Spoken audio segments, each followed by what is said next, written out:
Thank you everyone for joining this virtual staff room Google updates, the first one of 2022. Happy New Year to you all.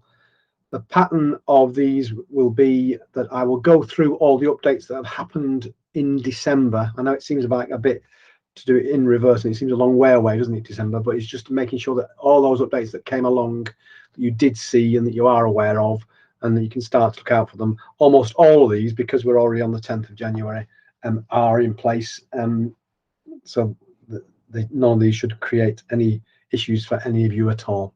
So we're going to go through them one at a time, and then at the end I will open it up to any questions about anything else at all. And I will just very quickly mention at the end about the recording functionality that has now stopped. So I'll mention that at the end. If I forget, if one of the Sealing team could remind me, that would be great. So here we go with the updates that happened in December. So the first one is about audio and video locks, and you just saw at the start of this meeting, in case we got bombed, I turned on the audio and video lock, so no one could turn their microphone on or turn their video on. That functionality is now going to come to iOS devices, which I think is great. It's really interesting the way Google do these developments on mobile devices. It often seems to go to iOS before it goes to Android, which is of course their own operating system on mobiles, and I've never quite understood why, but that seems to be the way that it happens. But it will come to Android sometime in this first quarter, I think is the plan for that. The audio and video locks can be used by any hosts, of course, and co-hosts. So if you assign one of your team as a co-host in that, they can also lock all audio and video. The key thing about it is if you turn audio and video lock on, the message on from Google is that if someone is on the very latest version of the operating system on their iOS device, it will just kick them out of the meeting, and they can't get back in again until you turn the audio and video lock back off. So if you are in a situation where you had to go back to remote and students are working on Apple devices at home, make sure that they've updated to the most recent version of the software if you're going to use the audio and the video lock tools with your students. I mean, it seems a bit of an irritating glitch, but I presume it's just a way of forcing them all to go to the most recent version. So that was the only glitch that kind of seems to have been happened with that first piece of functionality. Okay, next one then is about multiple location of files. I'm not even sure if necessarily you were even aware of this, but you can have the same file in multiple locations. It's a kind of smoke and mirrors thing. It looks like it's in multiple locations, but it's actually not. There's a function where a keyboard shortcut we use called Control-Z, where you can put the same file in multiple locations. And as a way to kind of rationalize how that actually works, Google in effect are going to remove that option for you. And what you will do is it will look like it's in multiple locations, but it'll be in a single location, and each of the extra locations will actually be a shortcut. And I don't know if you've noticed, you're already starting to see shortcuts for some of those tools, some of those files in your drive. And you can see the shortcuts give you a little circular arrow in the bottom right hand corner of the shortcut. So it will be, the owner of course will be the person that owns the original. It'll sit in their drive, and anyone that tries to put that same file, assuming they have permissions, somewhere else will see the little arrow to indicate that it's a shortcut. It won't affect your permissions. They will remain exactly the same. If you're currently an editor, you'll remain an editor, and so on and so forth. So that none of that will change, but just the way that it presents itself in your drive will look slightly different. You will start to get notifications, if you haven't already, across the top of your Google Drive saying that that's happened, but there's nothing for you to do. But your admins may well decide on what level of action can or can't happen. And it can be that it can happen to all files, but only to domain and trusted domain files, either to domain files or not to create the shortcuts at all. So if you're finding for some reason you're not able to make shortcuts for files you know you've been shared with, and you should be able to move them to where you want to, it could just be that the admin person has made a decision about how that's going to behave in your particular domain. So you just need to have a conversation with them and say, look, I need this shortcut to this file in this folder just to make my life easier, because this is where I do all my work from. So can you please turn it on so that I can do that? Okay, and the Control-Z, which currently puts the same document in multiple locations, will eventually just put a shortcut to that single document in multiple locations. It kind of makes sense, I think, because it is a bit odd to see the same file in 2 locations. It doesn't really make sense. So the shortcut rule, I think, is a much, it's a cleaner thing, and you'll start to see that little arrow appear fairly shortly, I presume. Okay, this one feels a little bit about like this an admin person thing, and it kind of is, except the admin person can make a decision whether you can do this or not. And it's about the classification of documents in your drive. You'll be able to start to add classification labels to your documents in your Google Drive as you go along. Now, the reason that becomes really useful is because your admin person can then say, well, if this document says top secret, internal use only, they can say any document with this label cannot be shared externally. So they can start to write what are called DLP, data loss protection rules, to prevent documents that have got the right labels being assigned or being shared inappropriately within or outside your organization. So it gives them a great deal more control. You can, if the admin person decides, or the college as a whole, or the school as a whole decides that the end user can add labels, that's fine. I think there's a risk there that, one, that people don't apply them consistently enough, or two, don't apply them accurately enough. So there is a risk that it stops being used, that the DLP rules that get written, the data loss protection rules that get written, stop being effective because the label assignation is inaccurate or incomplete. So we need to be aware of that as a college. So I think it has the potential to be really useful in that it can actually make sure that it makes your data loss protection that bit more sophisticated and reduce the risk of it sharing any information that you shouldn't. But it needs to be something that there's a training implication, I think, that you've got to think carefully about. So now we've got this additional functionality. How do we make sure that it gets used consistently across the board by everyone, so that when the rules are written, it does apply to all the documents accurately? And that, of course, that is for enterprise licenses, for education plus only licenses. So that's if you've got a paid license. Okay, I checked this. Actually, I didn't check it this morning, so I apologize for that if it has arrived now, but I checked it on Friday and it hadn't arrived in our domain yet. This, I think, it's well overdue. I've pestered my feature requests to Google are frequently about tables, and hopefully when they arrive, they will give you all these additional bits of functionality. Pinning a table header row, I think, why on earth haven't we been able to do that from day one? So that would mean that if a table goes over more than one page, you can identify a table header, and that table header row will repeat on the second or third or fourth pages. So you haven't got to scroll through 3 or 4 pages to find out what column relates to which I think is really important. You can specify that a row will not split across a page split. So if you've got lots of text in a single, this is your improvement plan, for example, and you've got lots of text in a single file, currently that table row rather splits across pages. You can specify that it shouldn't do that. So it will mean that if it just gets too big, it'll jump automatically to the next page, just to make the reading of a single cell or a single row that much easier. And the adding and arranging columns is going to be a click and drag, so you better drag the columns left and right a bit the way you can in Sheets now. You can grab the column header and just grab it and drag it left and right, and that will make life reorganizing those columns and rows that much easier. You'll be able to add sorting rules to those tables, so you'll be able to organize the data that bit better. And because of all this new functionality, as is the way with Google now, what you will get is you'll get a new sidebar. So if you think about your Explore bar on the right, or your Themes bar, or your format options on images that appear on the right-hand side of the screen when you are working in documents, you will now get a new one just specifically for the table properties. I mean, you can get to basic table properties now by right-clicking on the table, and it's in the right-click menu, isn't it? But there are a huge number of options in there. And once all of these arrive, I think that will be fantastic. It's about time though, so that's really good news. So that's great.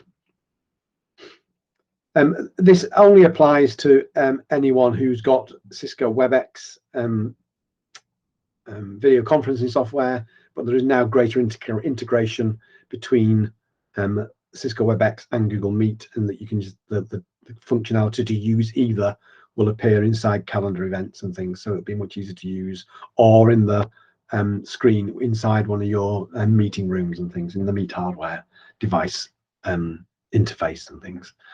I'm going to skip over that because just people will see those appear. There's nothing to do particularly, but if you have that particular hardware solution for your video conference, and then you'll begin to see a bit more integration between the two shortly. In fact, that should be here already. If anyone uses tasks within your account, you can now set tasks to repeat in Google Calendar. This is already there. If I'm honest, I'm not a huge user of tasks. I tend to use other ways to remind me to do things. So I was surprised that it wasn't already there, but now it is there. So you can actually say to a task, I want that task to repeat daily. You know, if it's your exercise or certain checks that you need to do each day, taking the register, whatever it happens to be, if you need a reminder for that. But it allows you to set it.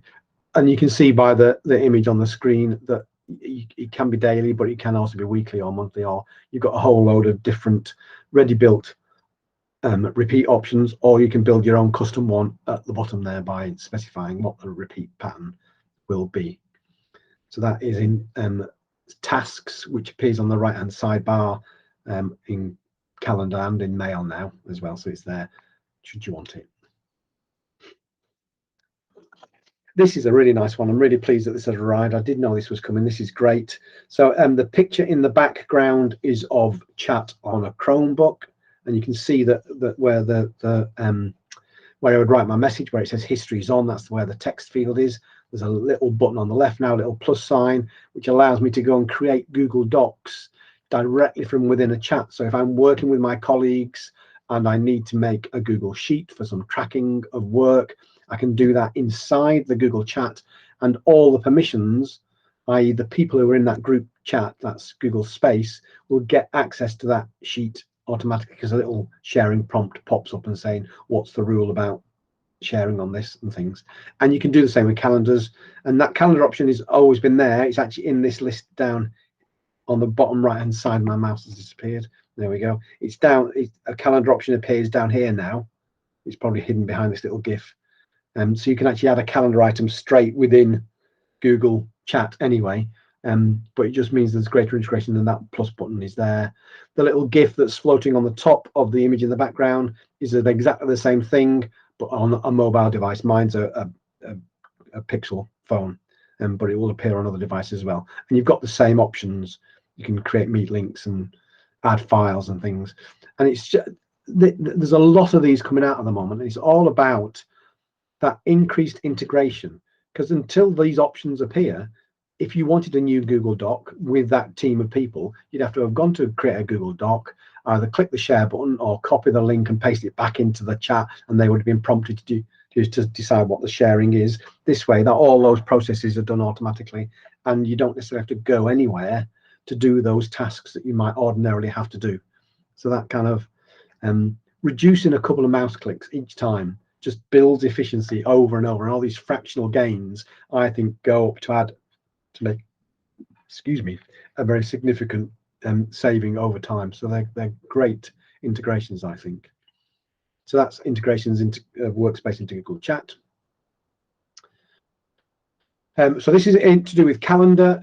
Currently, if you get an invitation to an event, you get an email, of course, and that event is automatically added to your calendar. I think it's, if I remember right, I think they're hashed out. You get like hashing across it to say it's not a full-blown event because you haven't quite responded yet. But what you can now do is you can actually have it that it's automatically added, which is kind of what happens now. But it's kind of, you know, it's like in limbo until you've made a final decision, or only add it once you've responded.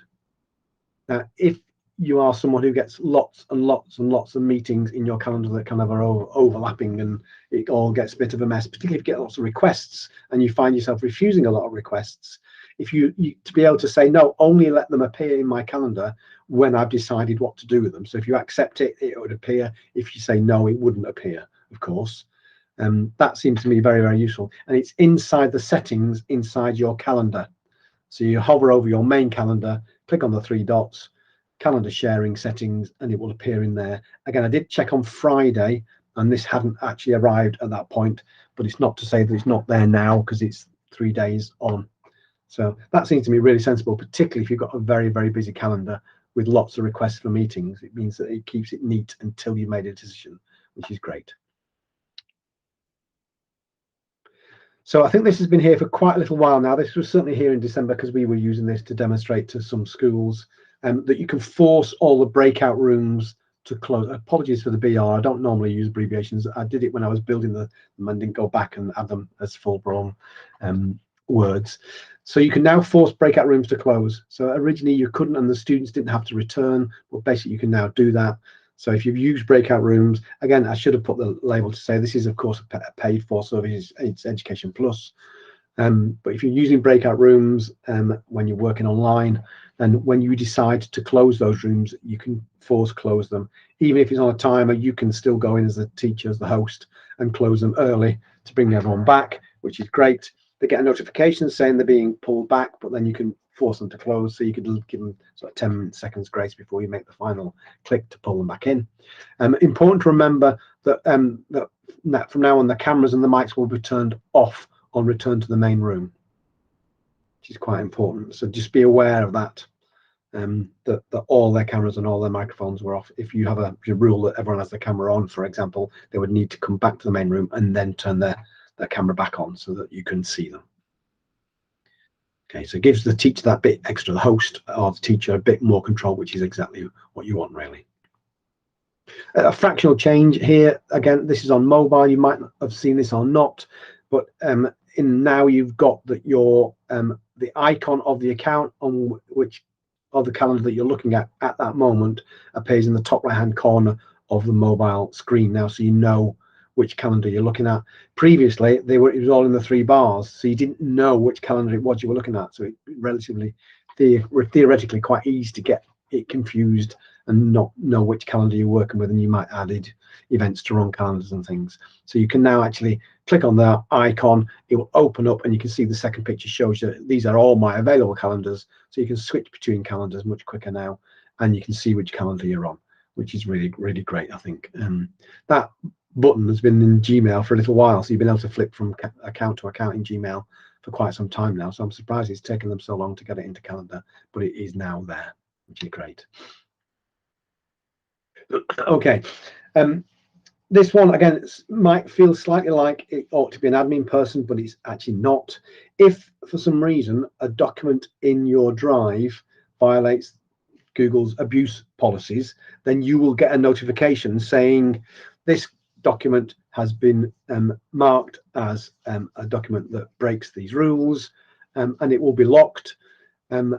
You'll get the notification as the owner of the document. If you are a manager of a shared drive and the file is inside a shared drive, then you will also get a notification. But you can request a review. You can request that the abuse program policy team at Google review that. They will review it and then they'll give you the decision about what it was that meant that they locked that file. And until they've done that review, you won't get access to that file. I expect for the most part, no one will get these messages. I've never yet received any kind of abuse policy. The only one I've ever had was when I get a bit over enthusiastic with my quota limit on Gmail. I must have sent out lots and lots of emails that I copied to lots and lots of people that day, and I got a notification saying I'd exceeded my limit. They kind of have a fair use limit. I can't remember what the number is now, but it only ever happened once. But I've never had one on any drive document, and I don't know anyone who has. But just to be aware that might all be there. There's nothing that an admin person can do. It's just about Google deciding you've broken their policies, and then you make a request for a review. I presume then there'd be an email communication thread where you explain the situation and they'd make a decision about whether it should be allowed or not. Okay. Those of you who use Google Voice, for those who don't know, is Google's VoIP phone service, voice over internet protocols voice service. And you've now got within the settings for each account, you can go in and decide how incoming voice calls are handled. So you can have forward calls to a specific number, which is kind of quite handy. So you can actually have it forwarded to your mobile when you're out and about, for example, if you want to. You can opt to screen calls from particular contacts if you feel that you need to. You can have custom voicemail greetings for subgroups of contacts. You don't have to have it applied to just one voice message to all, but you can actually say, for this group, here's this voice message, and for this group, here's this voice message. So you can be quite specific. So you can add kind of a bit of customization in there in your Google Voice if you are using Google Voice.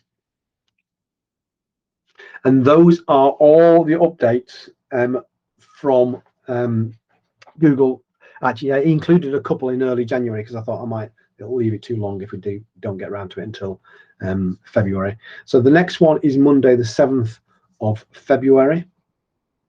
I can't remember why.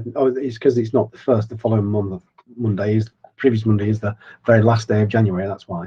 So it'll be Monday, the 7th of February for the next updates. I just want to say a little bit about recording of meets whilst it's in my head. I'm just going to stop presenting for a moment, and then we'll go to any questions that we've got. You may or may not have noticed that you can no longer record your Google Meets. You might be someone that doesn't. If you have a fundamentals account, the option to record your meets was given as a response to COVID from Google to all accounts. So everyone's been able to record all of those right until now. That got turned off yesterday. So you can no longer do that. I mean, I think it'll take a few weeks for it all to filter through, because all of these changes, generally it takes about 15 days for it to kind of filter through all the domains right across the globe. So you might still be able to, but it won't be there for much longer. So you need to think about that. If it is something that you've used extensively in your school or college, then you've got to think, well, actually, we've now got to think about how on earth do we go about doing the recording now. You can subscribe to one of the enterprise licenses, and we've got Chris online if you want to ask Chris any specific questions about any of that. But we can also arrange for you to do a trial of one of those enterprise licenses if you haven't yet done one, just to give you a flavour of all the other things that it gives you. So of course you get back the recording option, which will give you a little grace period to plan a response to not having it, but it would also give you a chance to look at all the other tools. And if you do a trial, Chris and I will jump on a call quickly and just show you all the other tools you get in that enterprise license, so you can make a decision based on all the functionality you get from the enterprise license as well as the recording. So there we go. Those are all the updates. That's the one about recording. Any questions? Any thoughts? Anything that I haven't covered that people want to ask me about? You can put a question in the in-call message if you'd rather not pipe up.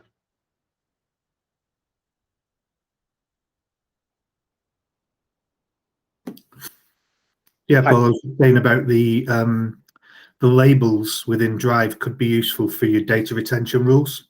I'm currently looking at applying a kind of a limit in terms of how many days worth of emails we save on our domains, mainly in relation to subject access requests.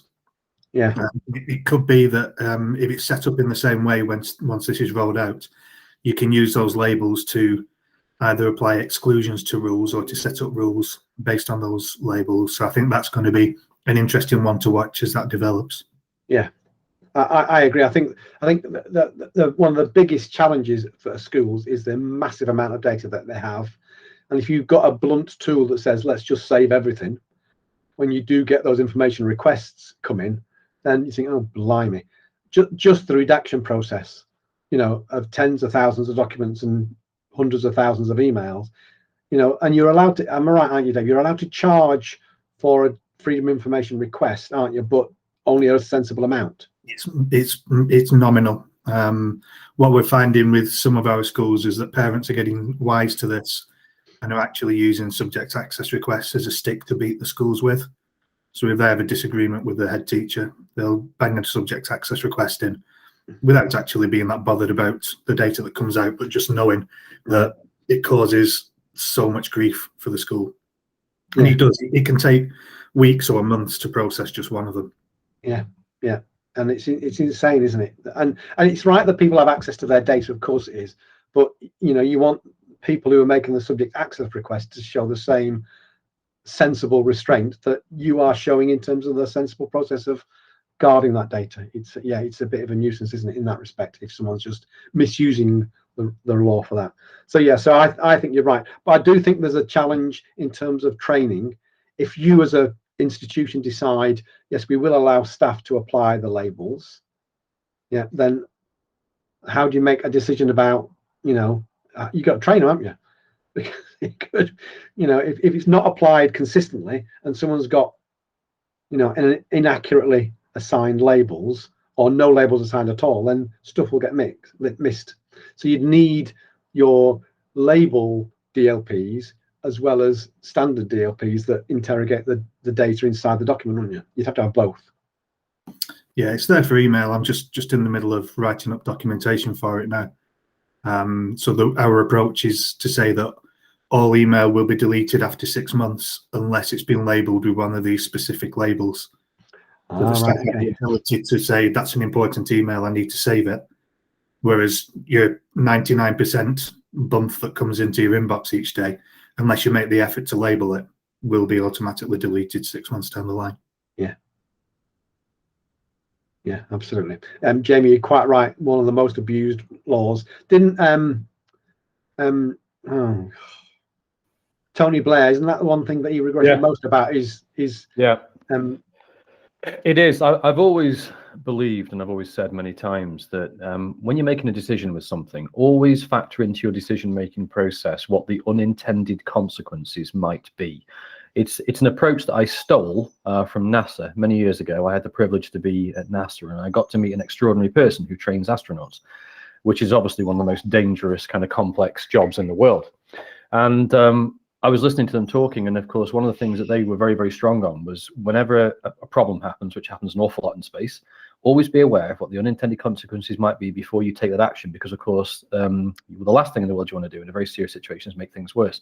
And I think if politicians and regulatory bodies applied the same approach, how different the world would be, because so many things have come from the best of intentions, but have unintended consequences, and the unintended consequences turn out to be very, very serious. And the FOI, the Freedom of Information Act, I mean, I spent over years and years and years myself dealing with exactly what Dave is referring to there. It creates disruption, it creates an industry of cost, and the main abuse is actually from companies, unscrupulous companies that want free market research. So they'll write to people like Dave and say, Dave, how much do you spend on IT consumables? And how much do you spend on this? And how much do you spend on that? And generally speaking, most public bodies feel compelled to respond. And not only that, you have to issue an immediate response within a certain number of days to acknowledge the request. And it just goes on and on. And it gets abused terribly. I've always felt like there should be a blacklist of companies that abuse it, to be honest, to name and shame them. I really do. Yeah, I mean, journalists do it a lot, don't they? Now you see, there's a flip side to it, though, you see. So you've just touched on the flip side of it there in some ways, which is that, and that's the bit where the best of intentions comes in, because it was the best of intentions about giving people access to information that they probably should have and that is in the public interest. And that's kind of where part of it came from. But of course, they didn't put in enough restrictions on abusing it. So unfortunately, it's become mainly abused in terms of a policy. Yeah, no, absolutely. Okay, excellent. Thank you. Any questions from anybody else on the call? Any observations that you want to make? Any things that you're pleased to see? Any things you still haven't seen that you're hoping will appear soon?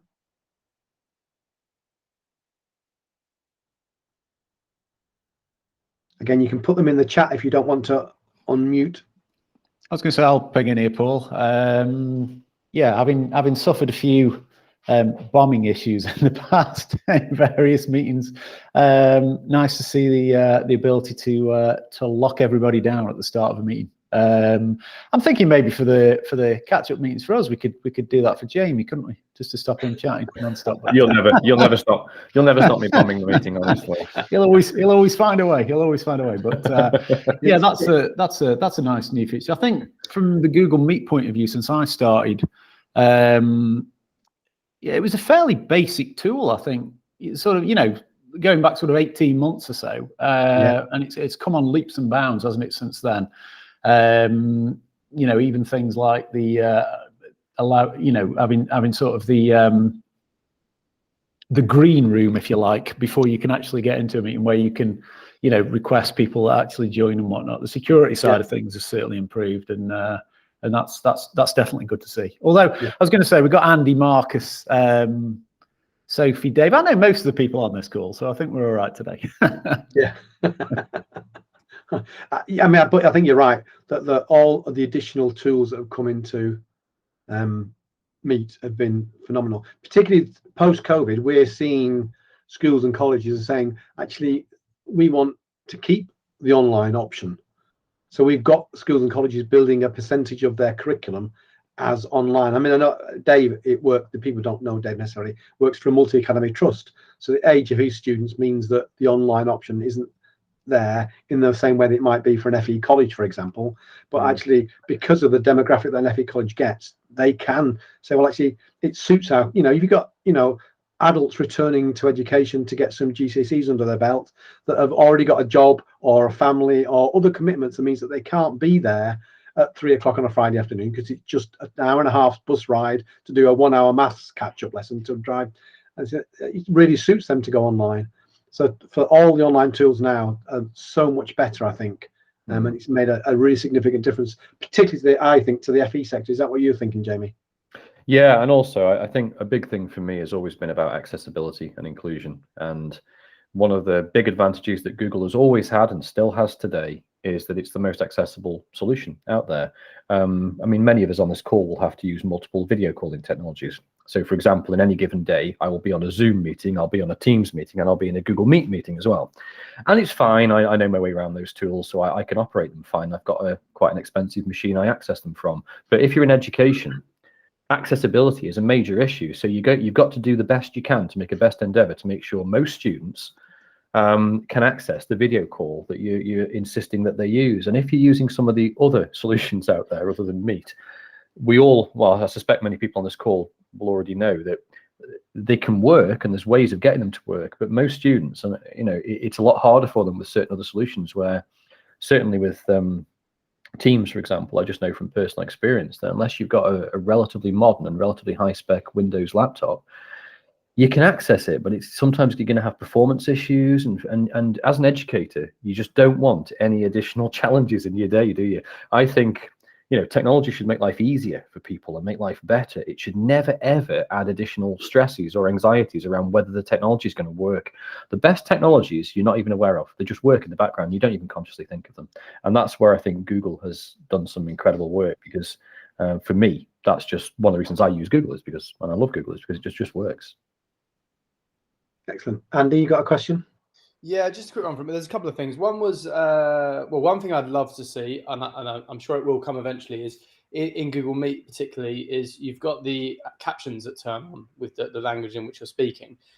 This is a big one, obviously a big ask. I'm going with this first. But what I'd love to see is that for our ESOL learners, or any learners really in particularly, that translator being in there. Google Translate's a great tool, right? And we know it's possible. But that being inside Google Meet, I don't know if there's any speak of that ever coming, but where then you can change the language. To me as a learner, my mother tongue may be Polish, and you're speaking English, and it translates for me, that individualized experience. That would be amazing. I'm sure it is coming and will be there. I think Microsoft do something similar, actually. Yeah, you've got some languages already. But it only translates. It only tells you in the language in which the host is speaking, right? It doesn't convert. It won't convert your language to French. If you look at the three dots at the bottom. Yeah, I've got that. So if I change it now to French, it won't recognise you because you're speaking in English. And then it should now give you French versions at your end, whilst I speak in English. That's the way it's supposed to work. Is that not happening? No, my understanding. I mean, it's not doing it. No, my understanding is if you now can you speak French, Paul? No, I can't. Yeah, my understanding, unless anyone else in this call knows differently, is that if you were speaking in French right now and I've got that French caption turned on, it would give me your speech, but it won't translate from you in English. I'm quite sure that we were on the C-learning side. We were in a briefing about the roadmap with Google, and I'm sure I've seen something about this, but I won't go into detail now because I know this is being recorded. But and I'm not sure if it's under. I'm not sure if it's under. I'm not sure if I've imagined it, if it's under NDA or whether it's actually happening. So I just need to check on that. But it's a brilliant question, and I mean, let's face it. I think we all know that no matter which company it is, whether it's any of the big tech companies, this sort of technology is going to happen very, very soon, isn't it? Because yeah, of course. I mean, that one was just really just like blue sky pipe dream for me. But one of the others was I'm forgetting where I am now. Was it Google Meet? Well, actually, I'll go with the other one that I can remember. Was this is more of a shout out to anyone in the call that might be able to help us with this. So we as an organisation, we're very I know the other one now. We're very strong on using Google, and we've been on Google actually. We were early adopters of this long ago. I've been in the organisation for 12 years, and I remember picking it up in my early days at BDC. But one of the things is we are a Microsoft college for staff, and I know that that's probably quite common, and it's a nightmare. I'd rather we just go fully Google, right? But I don't have the keys to sort of make that change. And one of the things is our VLE, not our VLE, sorry, our intranet. And the college has got an intranet at the moment. It's very basic, and it's been talked for years to move. Now, I know this conversation has started recently and looking at maybe SharePoint, but my fear is, because I believe that Google is a better product, as Jamie was saying, in terms of accessibility, and it's the better product for our students. My fear is that the college will attempt to make a shift over to Microsoft fully, if that was the case. And I'm just wondering, has anyone got an intranet that they use, or anyone they can put us in touch with that would be able to give us things that might, be able to challenge against SharePoint? Because SharePoint's a great tool. I've seen it used really well, but I know it's not something that's easy to set up in that way. And certainly my team, and a lot of my team are here in this call, we don't have that expertise at creating an intranet. And I just wonder if anyone's got anyone that they could either put us in touch with, or if anyone's got any quick advice for that. If using a Google product, amazing. But if anything else. Yeah, I'll just chip in there on 2 points, really. Thanks, James, has reminded me that I wasn't imagining it. Your dreams will come true, Andrew, but it's under NDA, so I would be shot tomorrow if I told you the details about when it's coming. but it is really good, and I thought I hadn't imagined it, because I remember in the confidential partner briefing that there was a lot of excitement about that. So it's confidential in terms of when it's coming and things like that, but as you'd expect, that sort of facility is coming from Google because the technology's already there. And the only other thing I was going to mention, which is probably what I suspect Paul might be about to share, is intranets. You might want to talk. It might be worth connecting you.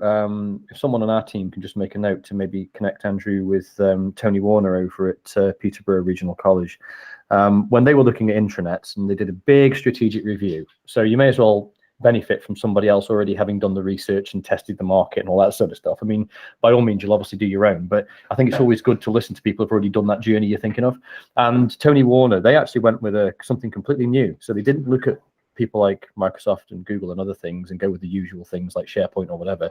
They actually went with a thing called Hapio, which is it's a particular type of intranet solution that comes from sort of design principles of social media, with the idea being that it becomes like a cultural development tool, so that the internal staff can all share things in channels and things. So for example, we've got it at C-Learning, so we've got like an industry updates and a Google update channel and all these different things, and it removes the need for a traditional sort of intranet, so to speak, because from my experience, what tends to happen with most intranets is it just becomes a repository where people put everything, and then it's like trying to find a needle in a giant stack of needles, and you get this culture where people say, well, I put it on SharePoint, and it's like, yeah, but a billion other things are on SharePoint, So I think it's got to be useful, it's got to make your life better, and that's kind of where Happier comes in. But we can easily introduce you to that, just so it gives you a sense of what the art of the possible is out there. Yeah, that's amazing. We tried. We looked at currents, not our team in particular, but there's an area in the college that uses currents, but it sort of died off. It just didn't get enough traction, and that's sort of like what we're talking about there, isn't it? Making that sort of social site. Absolutely, and I should say as well, Hapio it comes from Google. It's the design of it. Originally, the company designed it as an integration for Google originally, so it's fully like Google friendly, if you know what I mean. So so it's definitely worth having a look at. Yeah, I know. Just before, I know Dave's getting a sore arm because his hand's been up for about 10 minutes. But I'll just jump in there. Andy, I've just put in the chat. I'll put you in touch with Tony Warner, and if you want a demo or trial of Happio, I can arrange that as well. So yeah, happy to keep in touch with you, my friend. And, yeah. One more from me. Sorry, I know there was someone else got a hand up. It was I know this is coming because you guys had it in your slide deck from a previous session, I think two months ago. The data tab in Classroom. Is there any news on that? When they said end of year, which was it's past now, but I'm wondering if that was US or here. But it's for the data tab to be in Classroom to see usage of your learners. Yeah, I mean, I'm sorry, I'll just tip in a bit on that, and then colleagues will come in on it as well. On that one, there's a number of ways of approaching this. So yeah, Google are going to keep on rolling out, I think, additional sort of functionality around data analytics and that type of thing, but only to a certain point. Everything I've seen up to now that's coming out, as somebody, I'm putting on my educator head now instead of my sort of tech head. I think what educators need and want is live dynamic insights and data into Classroom, not a snapshot every 3 months kind of thing. Now, what I think you're going to get from Google is these sort of snapshots of a given point in time at very, very high level. And that might be useful for certain types of reporting if you just need to demonstrate overall engagement with Google and things like that. But for most educators, that's really not going to be very, very useful. And that's why we originally designed a tool that we've got called Statistics 24, because that gives you dynamic, live, real-time insights into who's in your classroom and what they're doing right now. In fact, Leeds City College use it to take registers, for example. And so that's why we designed that API, Statistics 24, to do that. Because I think you are going to get a bit more from Google, but depending on what your expectations are of what you want to do with it, I'm not entirely sure it'll do it. It'll be nice to have because it's better than what you've got now as admin reporting. But also, I think they're only going to give it to admins rather than actually like. You saw that, Jamie. Sorry to interrupt you. That's Statistics 24. Because the reason I'm asking these questions around the data, I've got Oliver in here, who's in my team, and we're working on a project at the moment to basically do exactly what you're saying, to like properly deep dive in, get all the data, and then understand what it actually means, but live, so that we can see a clear picture. And the reason we're doing that is for things also like attendance, to see what we're doing, like in the terms of blended learning when people are working at 2 in the morning. Absolutely. We've already solved that one, so you don't need to reinvent the wheel. It's Statistics 24. I put the link in there, and in fact, that specific point you just mentioned, for example, we established it back in 2015, but it's revealed so many insights. Like, for example, there's been examples of where a teacher's been able to make an intervention with a student because they said, look, is there a reason you're always working at 2 a.m. in the morning? And then it's led to a discovery conversation where all this stuff comes out from the student. The teacher didn't know, like they've got caring responsibilities for a parent and all this stuff. You can have a free, Chris again is your man for this. So Chris can sort out a free trial for you for this and link you to Neil, who's the co-founder of the company, and get it set up for you, and no problem. Can you sort that, Chris? Yeah, I'm beginning to regret coming into this meeting now because that's going to be 10 days of work now. Thanks, Andy. No, that's absolutely fine. Yeah, I'll do that as well. Stats 24. Yeah, if you want to see a demo. If anybody else has got anything they want Chris to do, just throw it into the chat now. Yeah, the chat is called Chris's task list. And whilst you're writing that, everyone, could Dave be given a chance to speak? I think Dave's going to want an extra emoji for like a hand that's going red in pain because it's been up. Yeah, I think I'm done now. James Leverage has just asked if I can pick his child up from school. That's my next task. So I think we're there now. Fire away, Dave, before your arm falls off. Thanks, Chris. I was just wondering if you could clean my gutters for me as well. I know you're only down the road from me, so it wouldn't be bad if you could. Yeah, ladder's on the car now, mate. I'll be over in 10 minutes. Okay. Just a couple of things in response to Andrew, really. I work in reverse order and hope I can remember the first one. And at risk of undermining the great product that is Statistics 24, which I'm not going to slag off, I'm going to absolutely praise because I think it is, for the right environment, a really good product. There is, though, a way of getting classroom data out of Google already using BigQuery and Data Studio, which if you've got any kind of interest in that, just pop the link in. You can build your own dashboard from that. It's not Statistics 24. It won't do 10% of the things that Statistics 24 will do. So I'd certainly recommend that you try that out. But have a look at that Data Studio dashboard as well. It's worth having a look. Perfect, Dave. That's exactly the route we've already gone down. So we've already got the APIs and got everything out of Google, and we're just trying to understand it all now. But that is the route we're at the minute. So that's good to hear that you'd recommend that. Yeah, definitely. So within that link that I've put in there is a template as well for the Google Classroom reports. So it's worth a look. The other question you asked was around intranets, wasn't it? And we used to run our, well, we still essentially do for one of our schools, run our internet on Google Sites.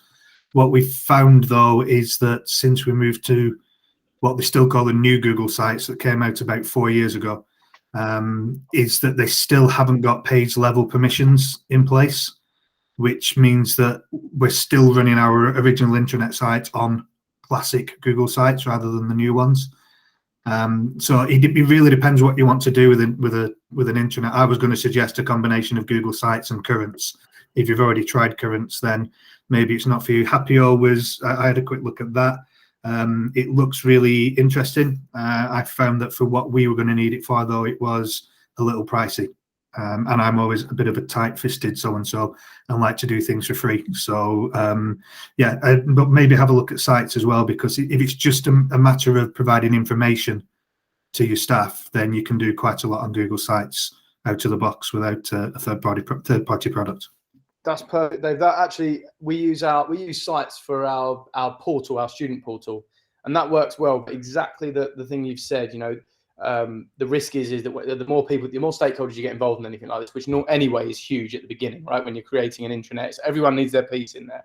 And exactly what you mentioned, that page permissions is a nightmare for us. What we were doing initially was creating another Google site with permissions only for those individuals, but that gets very clunky and messy quite quickly. So, but I agree with you. We would look for a non-paid for solution if we could.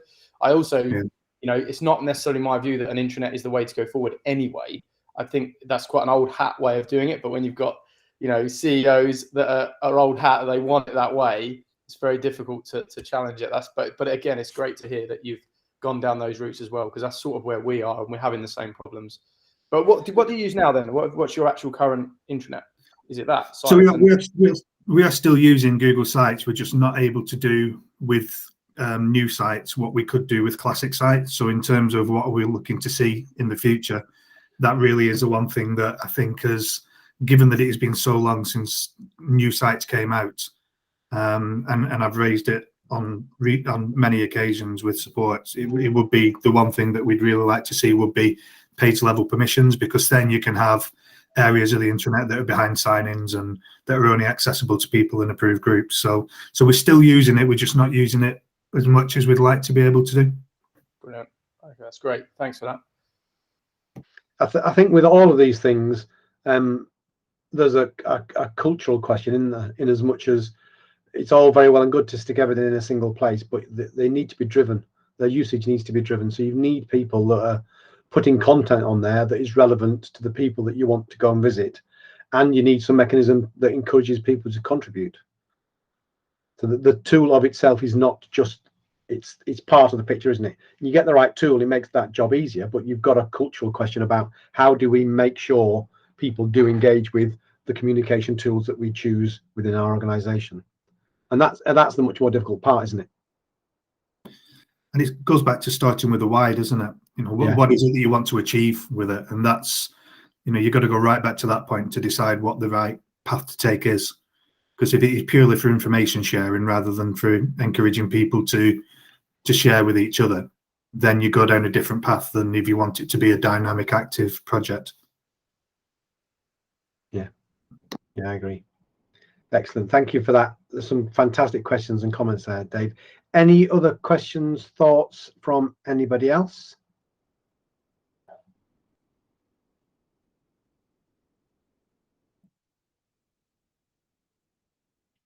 Excellent. Chris, just as a belt and braces approach, you want to stick your email in the chat so people have got that if they feel they need it. If there's absolutely, any questions that come up. Yeah, so I'll shut that in now. No problem at all. I'll type that in. Thank you. But if there are no other questions, then I'll let the class go a few minutes early so you can go to play. I would like to see you all in the playground doing some exercise. Please get plenty of air, but put your gloves on before you go out because it's a chilly day. Thank you very much for coming along today. That's been really good. Some excellent discussions. Chris will share out the slide deck if you haven't already got it. If were here in a previous month, and it's exactly the same slide deck. I'm going to keep the same slide deck for the year, so you've got all the updates by month, all in a single slide deck. It just seems the easiest way to do it. So Chris will share that with you. Those people that were new today, should you want it. If he hasn't arrived in the next few days or whatever, because Chris has got a really busy week with a spreadsheet apparently.